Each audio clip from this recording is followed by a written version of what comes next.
Saludos amigos de YouTube, una vez más Víctor te saluda el día de hoy. A continuación resolveré el siguiente problema, pero antes te invito a que te suscribas a mi canal, le des me gusta al video y compartas con tus amigos, en caso de que el video sea útil para ti, que con este sencillo gesto me ayudas un montón. Bueno, pues comencemos. El problema dice, determine la magnitud de la fuerza resultante y su dirección medida en sentido antihorario desde el eje X positivo. Muy bien, entonces en este elemento están actuando tres fuerzas.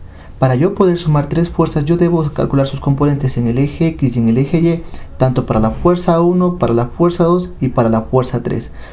Este paso, el cálculo de estas componentes ya lo hice en el problema 242.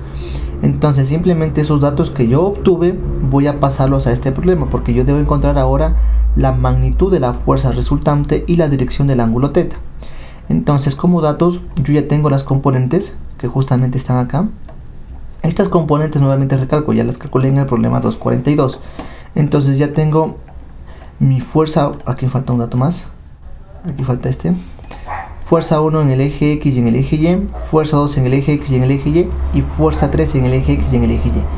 Una vez que yo tenga las componentes, las componentes de las fuerzas tanto en el eje X como en el eje Y, yo puedo hacer el desarrollo. Entonces en el desarrollo primeramente debe constar el diagrama de fuerzas. Entonces en el diagrama de fuerzas lo que yo hice fue dibujar las fuerzas en un plano cartesiano para cada una y sus componentes. Nuevamente esto, como yo dibujé esto, está explicado en el problema 242. Entonces hice el diagrama de fuerzas para la fuerza 1, para la fuerza 2 y para la fuerza 3. Entonces comenzamos con el cálculo de la fuerza resultante y el ángulo θ. Recordemos que asimismo como la fuerza 1 y la fuerza 2 y la fuerza 3 tiene componente en el eje X y en el eje Y, la fuerza resultante también tiene componente tanto en el eje X como en el eje Y. Entonces, vamos a comenzar con la componente en el eje X. La fuerza resultante en el eje X, considerando que las fuerzas que van hacia la derecha son positivas, es igual a la sumatoria de todas las fuerzas que actúan en el eje X, ¿sí? Entonces, en este caso, yo tenía tres fuerzas, así que usé la fuerza resultante en el eje X va a ser igual a mi fuerza 1 en el eje X más mi fuerza 2 en el eje X más mi fuerza 3 en el eje X. Reemplazo cada una de estas variables con los datos que ya había tenido del problema 242. Tengo lo siguiente, realizo la respectiva suma y resta y me dice que mi fuerza resultante en el eje X es de menos 162.830 newtons. Y como es negativa, yo sé que esta fuerza se está yendo hacia la izquierda. Muy bien, ya saqué la componente en el eje X de mi fuerza resultante, hago lo mismo para mi fuerza resultante en el eje Y. Entonces, mi fuerza resultante en el eje Y es igual a, considerando que las fuerzas que van hacia arriba son positivas, es igual a la sumatoria de todas las fuerzas que están actuando en el eje Y.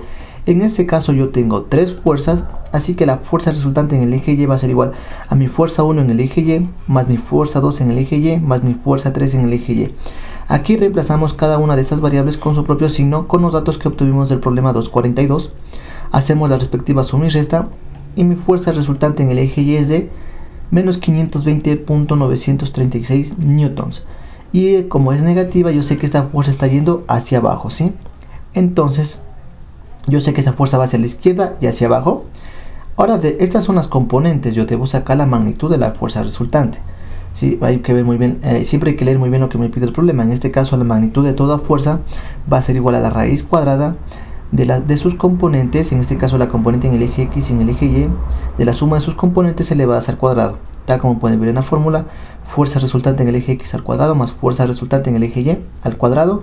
Reemplazo cada una de estas variables con sus propios valores, elevo al cuadrado, hago la respectiva suma y finalmente saco la raíz de este valor. Y yo sé que mi fuerza resultante tiene un valor de 545.791 newtons. Ya calculé la magnitud, esto es lo que me pide el libro. Pero el valor que me pide el libro siempre debemos expresarlo con tres cifras significativas.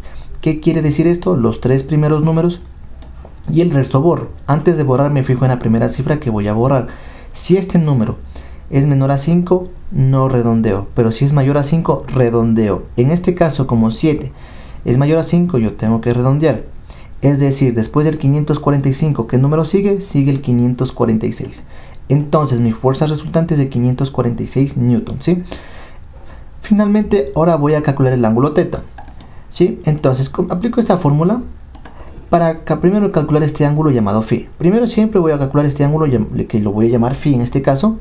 Va a ser igual a mi fuerza resultante en el eje Y sobre mi fuerza resultante en el eje X. Recuerden que este ángulo no siempre va a ser teta, ¿sí? Depende mucho de la situación. Entonces aplico esta fórmula y cuando yo aplico esta fórmula siempre la fuerza resultante en el eje Y y la fuerza resultante en el eje X voy a colocarles con su valor absoluto, es decir, con valor positivo, ¿ya? No importa si aquí es negativo o positivo, o aquí es negativo o positivo. Aquí siempre voy a reemplazar positivo, ¿ya? Solo es para calcular la magnitud de este ángulo teta, ¿sí? Entonces yo reemplazo estos valores siempre con valor positivo. La componente en el eje Y y la componente en el eje X de mi fuerza resultante. Newtons con newtons se simplifican. Divido estos dos valores y la tangente de phi es de 3.199. Despejo mi ángulo phi, sería igual a tangente a la inversa de 3.199. El tangente a la inversa de este valor me dice que mi ángulo phi es de 72.142 grados. Ahora que yo tengo la magnitud de este ángulo, ahora sí me interesa saber dónde está este ángulo. Este ángulo puede estar en el primer cuadrante, segundo cuadrante, tercer cuadrante o cuarto cuadrante. ¿Cómo sé yo dónde está ese ángulo? Ahora sí me fijo en los signos. Mi fuerza en el eje X, la componente en el eje X fue negativo y la componente en el eje Y fue negativo. Entonces me voy a ayudar de esta pequeña tabla y me fijo. Mi componente en el eje X era negativo y mi componente en el eje Y era negativo. Como X y Y era negativo, estoy en este caso, ¿ya? Entonces cuando estoy en este caso, si se dan cuenta, este puntito que está resaltado bastante, este es mi origen. Entonces este es mi plano cartesiano. Este punto resaltado es el punto que se encuentra aquí, dependiendo del caso. En este caso nos encontramos en el número 3. Entonces, ¿qué me dice? El origen está aquí, este es el origen, justamente el que está señalado aquí. El que tiene la flechita sería mi vector. Entonces, esta flechita va aquí. ¿Y qué vector me representa? Si esta componente en el eje X es de la fuerza resultante y esta componente en el eje Y era de la fuerza resultante, entonces este vector me representa la fuerza resultante. Es decir, si yo grafico la fuerza resultante, yo sé que esta fuerza resultante se va a encontrar en el tercer cuadrante y el ángulo que acabo de calcular es este que está aquí, este es phi. Entonces este es el ángulo que yo acabo de calcular, este es llamado phi. Este es el ángulo que acabo de calcular yo en estos momentos, el que está justamente aquí. Pero recuerden que este no es el ángulo que me piden el ángulo desde el eje X positivo medido en sentido horario, es decir, en este sentido de giro, ¿sí? Entonces debo desde el eje X positivo en sentido antihorario hasta que choque con la fuerza resultante. Entonces en este caso sería aquí. Este ángulo es el que yo necesito y este ángulo se llama teta. Este es el ángulo que me está pidiendo el problema. Entonces yo solo conozco que este ángulo es phi. Pero yo también sé que en cada cuadrante hay 90 grados. De aquí hacia acá hay 90. De aquí hacia acá hay, de aquí hacia acá hay 90. De aquí hacia acá hay 90. 90 más 90 nos da 180. Yo sé que este ángulo de aquí es de 180 grados. ¿Sí? Entonces, ¿qué puedo decir que en este caso? Yo digo que teta, que es todo este ángulo de aquí, es igual a este ángulo llamado phi más este ángulo de 180 grados. Entonces, esta igualdad la planteo aquí. Yo sé que mi ángulo teta es de 180 grados más phi. Reemplazo el valor de phi, sumo estos dos valores y me dice que mi ángulo teta es de 252.642 grados. Ahora recordemos que esta respuesta debe estar, como es la respuesta que nos pide el libro, debe estar con 3 cifras significativas, es decir, los 3 primeros números y el resto borro. Antes de borrar me fijo en el primer número que voy a borrar. Si este número es mayor a 5, redondeo. Si este número es menor a 5, no redondeo. En este caso, como 6 es menor que 5, tengo que redondear.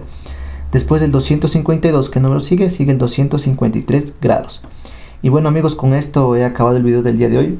Si te gustó el video, nuevamente te invito a suscribirte a mi canal, le des me gusta al video y compartas con tus amigos. Sin nada más que decir, cualquier duda o sugerencia es bienvenida en mi canal. Les agradezco por la atención prestada a la presente y nos veremos en el siguiente video.